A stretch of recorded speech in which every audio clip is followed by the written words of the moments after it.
It is now 2026 and a lot of people have made the gym their New Year's resolution. And although that is great, most people won't stick to it past a couple months. So here's what I would tell a brand new gym goer so that they don't fall into that statistic.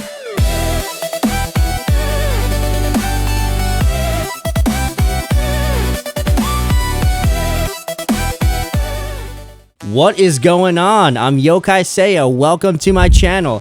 And today's video, I'm going to be talking about the gym, specifically the New Year's resolution that a lot of people make to go to the gym that unfortunately a lot of people don't stick to. It's an unfortunate thing because I think the gym is great and I think the gym is a great way to improve not just your looks, but your mental health, your emotional health, and physical health, so that way you can be the best version of yourself. Some people are diehard gym rats that pretty much spend 5 to 6 days a week in the gym and spend a lot of their time and revolve their life around the gym.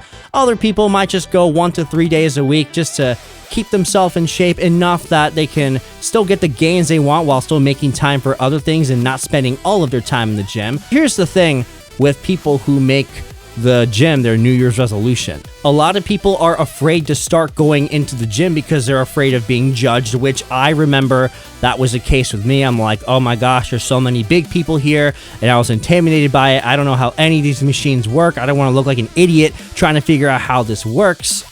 And the thing is, it is kind of a meme when it comes to people who make the gym their New Year's resolution, not because it's a bad thing. There's nothing wrong with making the gym their New Year's resolution. A lot of people do stick to it. But the truth is, according to statistics, most people will drop out within the first 3 to 6 months of making the gym their New Year's resolution.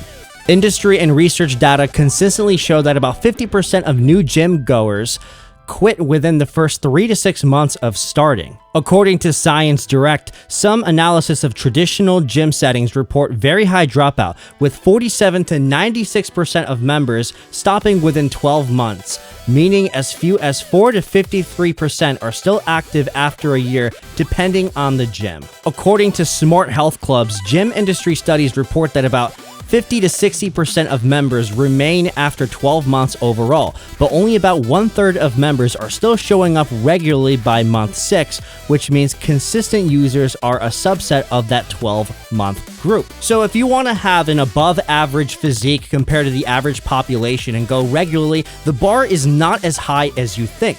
It is now 2026 and a lot of people have made the gym their New Year's resolution. And although that is great, most people won't stick to it past a couple months. So here's what I would tell a brand new gym goer so that they don't fall into that statistic. And if you're somebody who's been going to the gym for a while or has been training consistently and you're watching this video, let me know in the comments down below what you think of my advice to new gym goers. In my opinion, I think where a lot of people fall short when it comes to consistently training in the gym or they get discouraged early on is because a lot of people in 2026 are after instant gratification. People just want to look like David Lade or Alex Eubank in a short period of time, or get that 6-pack in 2 to 3 months, or just have that shredded muscular physique in just a couple months. And the realistic time frame of that is it takes years of consistent training, eating healthy and training hard. It takes years to get to that physique. And the truth is, by the time you hit maybe year 3 to 5, you may not be 100% satisfied with your physique, because the more you lift, the more your standards get higher for a lot of people. So I think a healthy balance for the gym is to be at a point where you eventually get happy with your physique, but you also look for ways you can improve as well. Okay, so my first advice that I would give a newbie lifter or somebody who made the gym their New Year's resolution to stick to it is find a frequency that works for you. If you're somebody who is a hardcore gym rat and you're super antsy to get to the gym all the time and you can't wait to get to your next workout, this next piece of advice may not 100% apply to you. But I will say, if you're somebody who's struggling to get to the gym or you have a hard time with consistency with showing up, I would say start off with like 2 to 3 days a week as a baseline. I would say if you end up getting busy and you can only make it to the gym once that week, hey, one workout is better than no workout. But I would say for someone just starting out to get their feet wet so that they don't get completely overwhelmed by the intensity of their training or the frequency and they can't keep up with it, I would say 2 to 3 days a week. I would say if you're doing 2 days, do an upper body and a lower body day, or 2 full body workouts focusing on compound movements, which compound movements are exercises that incorporate multiple muscle groups. If you're someone doing 3 days a week, I try to do like a push-pull legs. That's what I would recommend for a lot of people. My current split is right here. I'll put it on the screen. Now, this is a little bit more of an intense workout in my opinion because there's a lot going on. I do a chest back day, an arms and abs day, and a leg day. But I would say for someone starting out, 2 full body days or an upper body day and a lower body day, or 3 days a week, push-pull legs is a great way to start out. And the second piece of advice that I would give is the best workout program for you is the one that you will stick to. There are so many different ways to train and so many different ways to do exercises. So that's another thing to consider. If you're a brand new gym goer who is struggling with consistency and you pick up Arnold Schwarzenegger's 6-day-a-week workout program, there's a good chance it may not be sustainable for you. So I would say do research on important core lifts that are going to be good for your muscle groups.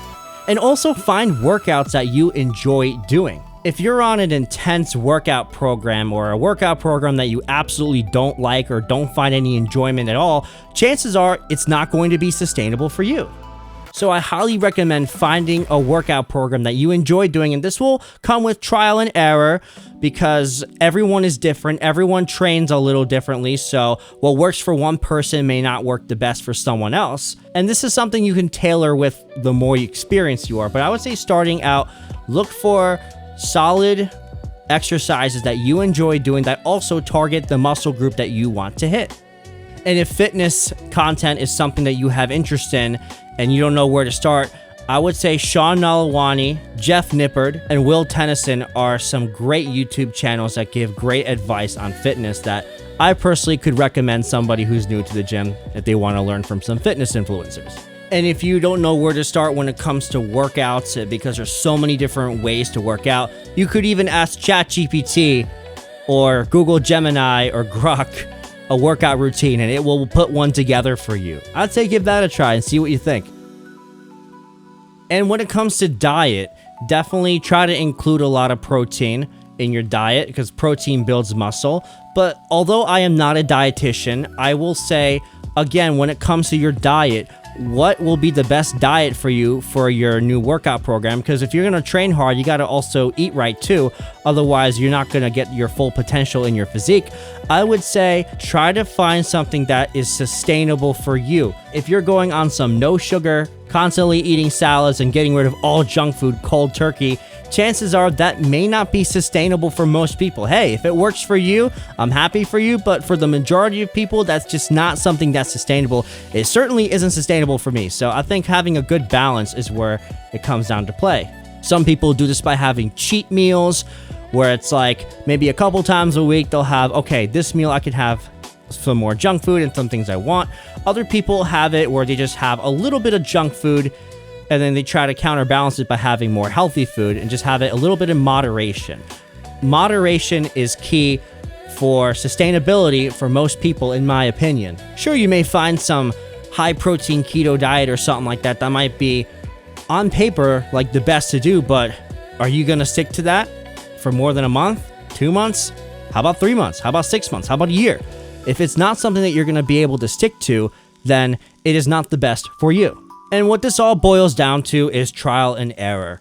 You're going to find things that you like, and you're going to find some things that you don't like when you first start training. Find something that works for you that is going to be sustainable. Sustainability and finding what works best for you is key. Lifting with bad form can definitely injure you, so I highly recommend, if you don't have the budget to get a personal trainer, I would say watching YouTube. I would say just make sure you do research to make sure you're lifting something with proper form, because if you lift with improper form, you can definitely get injured, and that is not pretty. We want to avoid injuries as much as we can. And last but not least, I also want to include the gym is just not for everyone. Although I love the gym and I go about 3 days a week, that's the goal I set for myself. I do, once again, a chest, back, arms and abs and leg day. The gym is not for everyone. If you're somebody who's been going to the gym for a while and you find yourself not enjoying it, then I would say find a different form of exercise that you enjoy. The gym isn't for everybody. Not everybody cares about weightlifting and all that.